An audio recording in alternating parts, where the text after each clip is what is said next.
Jadi kelainan-kelainan yang terjadi yang berhubungan dengan kelenjar daripada pituitary. Jadi bahwasanya kelenjar pituitary itu adalah master pada hormon-hormon yang meregulasi semua banyak organ dan kemudian mempunyai efek terhadap metabolisme dan kelainan-kelainan daripada organ-organ vital yang ada di tubuh. Jadi pituitary ini ada di bagian anterior, ada yang bagian posterior. Jadi banyak hal sebetulnya yang bagian anterior ini yang mempunyai aktivitas metabolik atau kelainan-kelainan lainnya terhadap organ-organ. Sebagai contoh misalnya ACTH. ACTH ini berhubungan dengan nantinya ACTH ini adalah salah satu hormon yang dihasilkan oleh anterior pituitary yang akan berhubungan dengan kelenjar adrenal maupun kelainan metabolik lainnya seperti Cushing disease. Kemudian growth hormone, salah satu yang lainnya dari yang diproduksi oleh anterior pituitary yang berhubungan dengan organ pertumbuhan dan metabolisme. Kelainan kemudian demikian juga melanosit, ya ini yang berhubungan dengan pewarnaan daripada kulit. Kemudian TSH ini yang berhubungan dengan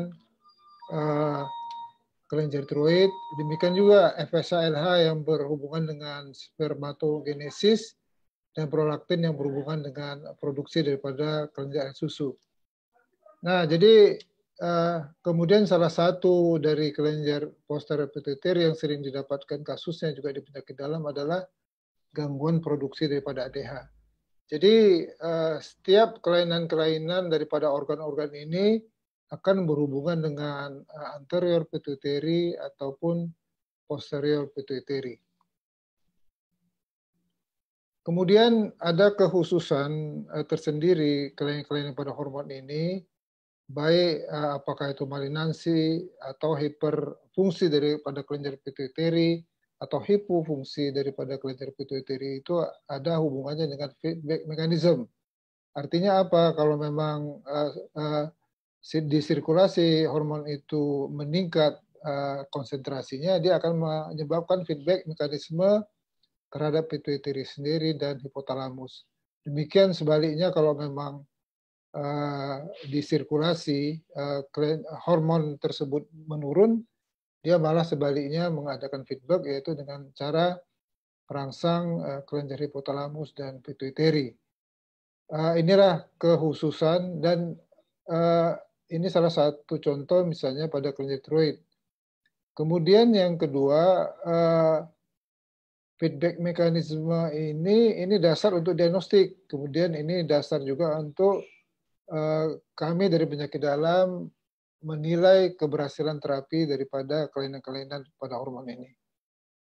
Jadi akan saya sampaikan oleh karena dasar-dasar ini pituitary itu berhubungan dengan banyak organ dan berhubungan dengan banyak metabolisme kejadian metabolisme ataupun produksi hormon, maka kelenjar ini disebut dengan master gland.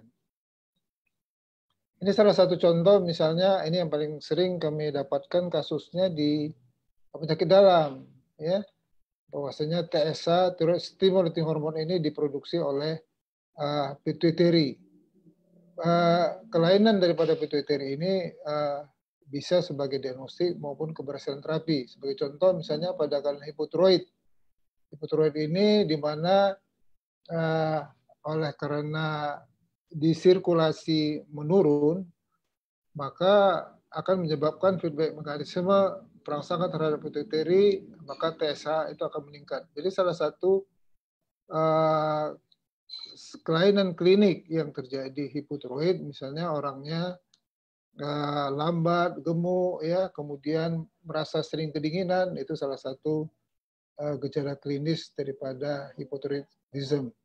Jadi hipotiroid ini bisa primer, bisa sekunder. Jadi kalau primer itu kejadian kelainannya itu di tiroid sendiri. Sedangkan kalau secondary itu bisa kejadian itu di pituitary. Atau kejadian itu atau kelainan itu bisa juga terjadi di hipotalamus. Jadi dasar inilah kita bisa menilai Apakah kelainan itu di kelenjar tiroid sendiri atau kelainan itu di pituitari atau di hipotalamus. Nah, ini bagaimana mendiagnosanya? Tentu sebagai catatan untuk mendiagnosa daripada hormon-hormon ini kadang-kadang dalam keseharian kita cukup menghambat oleh karena memang pemeriksaan cukup mahal ya. Kalau kita bandingkan saja yang biasa kita lakukan TSHS dengan FT4 itu sampai dengan 500.000 rupiah begitu ya. Jadi dalam menilai terjadinya hipotiroid atau hipofungsi daripada kelenjar tiroid, kita utamanya adalah memeriksa TSH. TSH ini seperti kita ketahui adalah salah satu hormon yang diproduksi oleh pituitari.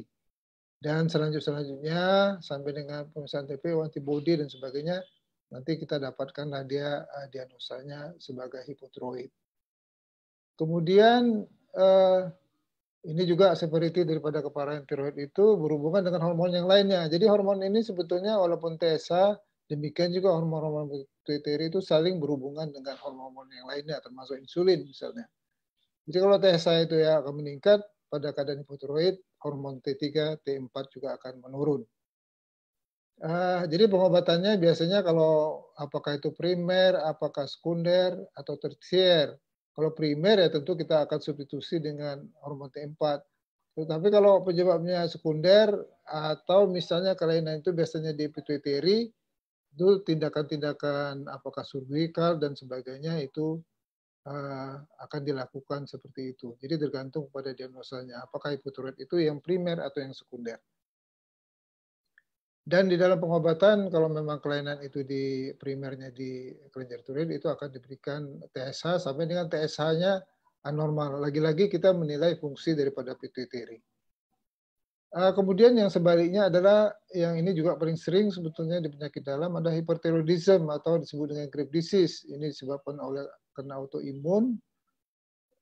Kemudian lagi-lagi ya untuk pemeriksaan untuk diagnosanya kita di samping kita pemeriksaan ini ya, jadi kita lakukan pemeriksaan.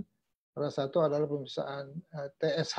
Jadi lagi-lagi ya, jadi kita periksa fungsi daripada pituitari yaitu dengan TSH ya. Kemudian nanti dengan cara ini kita bisa menduga kalau memang TSH-nya meningkat, FT4-nya meningkat, kemungkinan itu adalah pituitary adenoma atau kelainan yang ada di hipotalamus. Jadi sangat penting sebetulnya pemeriksaan keseharian kita di dalam pemeriksaan fungsi daripada anteropituitary dalam ini adalah TSH. Jadi nanti penyebabnya macam-macam ya, bisa oleh karena autoimun, bisa juga oleh karena inflamasi dan sebagainya. Kemudian di dalam pengobatannya pun biasanya tergantung lagi apakah itu memang penyebabnya primer atau autoimun. Tentu salah satu pengobatannya adalah pemberian metimajol, karmimajol, dan propiltiuracil.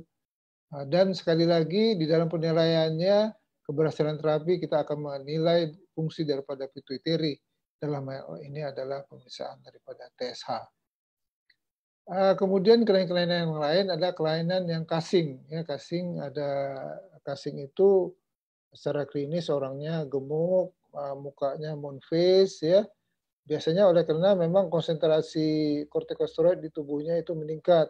Bisa dari luar, bisa juga oleh karena kelainan-kelainan daripada pituitari, ya makroadenoma dan sebagainya. Sehingga produksi ACTH ini akan meningkat. ACTH itu akan menyebabkan perangsangan daripada adrenal, akan terjadi peningkatan produksi daripada kortikosteroid. Ya, maka orangnya menjadi casing disease. Nah, jadi untuk penyebabnya macam-macam tadi ya sudah disampaikan. Di samping oleh karena disebabkan oleh karena adenoma, misalnya bisa juga disebabkan oleh karena extrapituitary, artinya misalnya ada karsinoma paru, ya karsinoma bronkus, ya karsinoma daripada gut, ovarium dan sebagainya yang memproduksi seperti ACTH, tapi efeknya sama dengan ACTH, ya. Jadi untuk membedakan ini tumor yang disebabkan oleh karena akibat hiperfungsi daripada adenoma atau memang oleh karena ektopik, ya seperti yang saya sampaikan tadi, contohnya adalah karsinoma paru yang memproduksi seperti ACTH, salah satu adalah pemeriksaan ACTH. Jadi yang disebut dengan ACTH dependent dan ACTH independent. Jadi kalau kita lihat seperti ini, ada ACTH dependent, ada ACTH independent. Kalau ACTH dependent ini murni biasanya oleh karena kelainan di pituitary. Tapi kalau ACTH independent itu disebabkan oleh karena bukan oleh karena pituitary. Jadi seperti ini yang perlu kita pahamin kalau kita mendapatkan pasien-pasien dengan Cushing syndrome, Cushing disease. Ya, jadi pengobatannya bergantung pada penyebabnya. Kalau memang di pituitary adenoma tentu tergantung tindakan bedah dan sebagainya. Kalau memang penyebabnya oleh karena asupan yang tinggi, biasa kita dapati di masyarakat, tentu kita tapering obat ini. Ya, jadi di samping kelainan-kelainan daripada Cushing disease akibat produksi ACTH yang meningkat, pemeriksaan daripada ACTH yang diproduksi oleh anterior hipofisis juga bisa kita gunakan untuk pendekatan diagnosa adrenal. Ya, ini juga sering kita dapatkan kasusnya. Ya, jadi kalau misalnya apakah itu primer atau sekunder? Kalau primer itu memang kelainan itu melulu di target organ yaitu di kelenjar adrenal. Nah kalau sekunder memang kelainan itu bisa terjadi di pituitary. Nah jadi kalau ACTH-nya meningkat bisa kita tegakkan diagnosa pasien itu kelainannya adalah di adrenal. Jadi sekali lagi kita menunjukkan bahwasanya ACTH yang diproduksi oleh pituitary itu sangat berperanan di dalam mendiagnosa dan menilai keberhasilan terapi kelainan-kelainan daripada adrenal. Inilah peranan daripada master gland. Kemudian pada kelenjar reproduksi pria, yaitu LH FSH, ini juga diproduksi oleh anterior pituitary. Sekali lagi, kalau ada yang istilahnya primer, kelainan itu primer dan sekunder. Kalau kelainan primer itu memang di testisnya sendiri tidak dapat memproduksi testosteron yang cukup. Kemudian kalau yang sekunder itu kelainan itu bisa di pituitary atau di hipotalamus, ya. Jadi ini sebetulnya sering kita dapati kasus-kasus seperti ini. Jadi untuk menilai penyebab daripada kelainan produksi hormon pria ini, kita akan lakukan pemeriksaan LH dan FSH. Salah satu kelainan misalnya hipogonad. Ya, hipogonad ini sering terjadi sebetulnya baik di usia muda ataupun usia tua. Itu salah satu penilaiannya adalah testosteron nilainya di bawah 300 ya, nanogram per desiliter. Kemudian penyebab-penyebab lainnya bisa juga oleh karena obesitas. Jadi obesitas ini bisa menyebabkan produksi daripada LH, FSH akan menurun. Dengan kata lain, bisa menyebabkan meningkat, tetapi produksi daripada testosteron menurun. Jadi pada orang obesiti, testosteronnya kadang-kadang cenderung menurun. Nanti sebagai kompensasi akan terjadi peningkatan hormon dari posterior pituitary, anterior pituitary yaitu LH dan FSH. Demikian juga kelainan lain, hipertensi, dislipidemi, hiperglikemi, insulin resisten.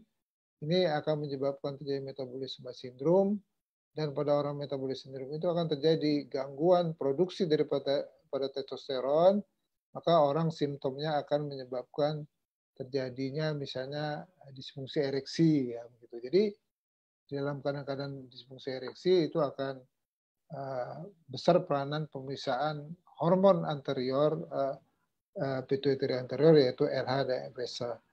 Kelainan yang lain juga bisa terjadi pada Klinefelter syndrome ya dan sebagainya.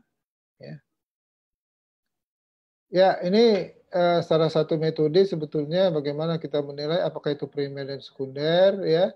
Jadi kalau LH FSH-nya meningkat, tentu kelainan itu di testis, di mana testosteron akan menurun. Ya, ini primary hipogonad. Sedangkan pada yang sekunder, ya, itu kelainan itu apa namanya, LH dan FSH-nya menurun, itu biasanya kelainannya itu bisa terjadi di pituitary. Ya, ya, ini produksi dan sperma itu akan menurun. Jadi ini yang secondary hipogonad. Jadi terapinya tergantung di mana, di primer atau sekunder. Kalau primer tentu mungkin substitusi daripada testosteron sangat membantu. Tapi kalau memang sekunder, kelainan itu di adenoma pituitary misalnya, atau kelainan genetik di pituitary, tentu tindakan bedah atau tindakan lainnya diperlukan di dalam terapi. Jadi sekali lagi yang perlu saya sampaikan, kelainan pengobatan ini bergantung pada kelainan-kelainan di mana sebetulnya.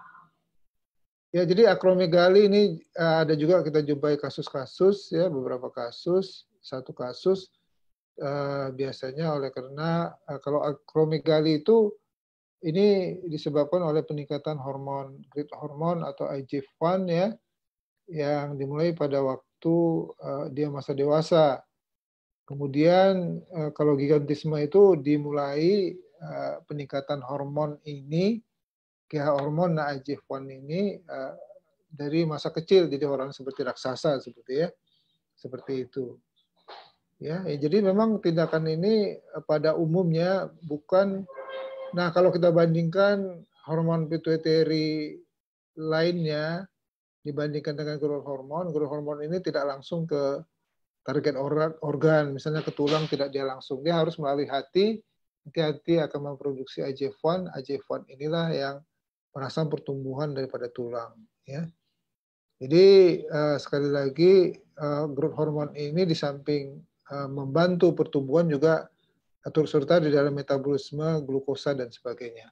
Jadi kalau ada kelainan-kelainan ini tentu di samping gangguan pertumbuhan juga dijumpai gangguan metabolisme glukosa, contohnya seperti itu. Ya. Nah, jadi diagnosisnya nanti bergantung kepada jumlah hormonnya, ya. Jadi mungkin dibantu dengan MRA dan sebagainya untuk menilai pembesaran adenoma daripada pituitary. Nah, jadi diagnostiknya sekali lagi tentu kita akan meriksa growth hormone. Ini salah satu hormon yang diproduksi oleh anterior pituitary, dan kemudian nanti akan diperiksa IGF-1. Ini pemeriksaannya cukup mahal, ya.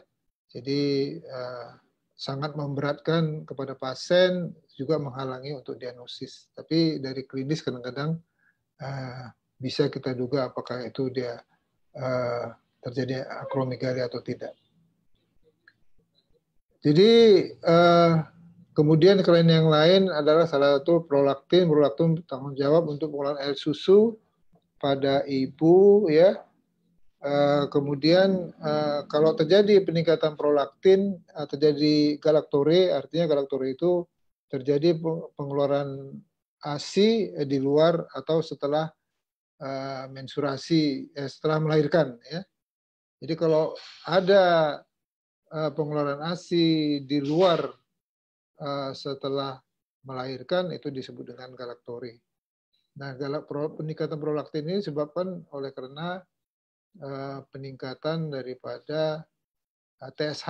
Jadi dia ada hubungan TSH dengan prolaktin. Jadi kalau TSH dia menurun, meningkat, ya, pada pasien-pasien dengan hipotiroid, ya, itu akan terjadi peningkatan produksi daripada prolaktin. Jadi orangnya bisa keadaan yang hipotiroid atau katakanlah mixed edema, itu akan terjadi peningkatan daripada produksi prolaktin. Orangnya akan mengeluarkan ASI walaupun tidak sesudah melahirkan, itu yang disebut dengan galaktore, ya. Penjawabnya masing-masing bisa, ya. Yang lain adalah oleh karena disebabkan oleh karena adenoma pituitary. Ya, salah satu adalah prolaktinoma. Ya, ini diagnosa. Kemudian salah satu hormon, ya, yang diproduksi oleh posterior yang sering kita jumpain ya, yaitu diabetes insipidus. Ini disebabkan oleh karena produksi antidiuretik hormonnya akan menurun, maka orangnya seperti orang diabetes, sering kencing dan sering merasa haus ya. Sampai-sampai dia kalau tidur menyediakan minuman di samping tempat tidurnya untuk memberikan pergantian cairan yang keluar akibat diabetes insipidus ya. Jadi di dalam diagnosa kita perlu meriksa ADH ya, ADH namanya deprivation test, dan ini ADH ini juga cukup mahal ya pemeriksaannya. Kadang-kadang kita kalau ada pasien seperti ini tidak ada diabetes tapi ada poliuri sampai dengan lebih daripada 3 liter per malam misalnya urinnya, kita berikan saja terapi, kadang-kadang berhasil pemberian terapinya. Ya mungkin itu yang bisa saya sampaikan, mudah-mudahan ada manfaatnya untuk kita bersama, untuk saya sendiri, dan saya akhiri dengan Assalamualaikum warahmatullahi wabarakatuh.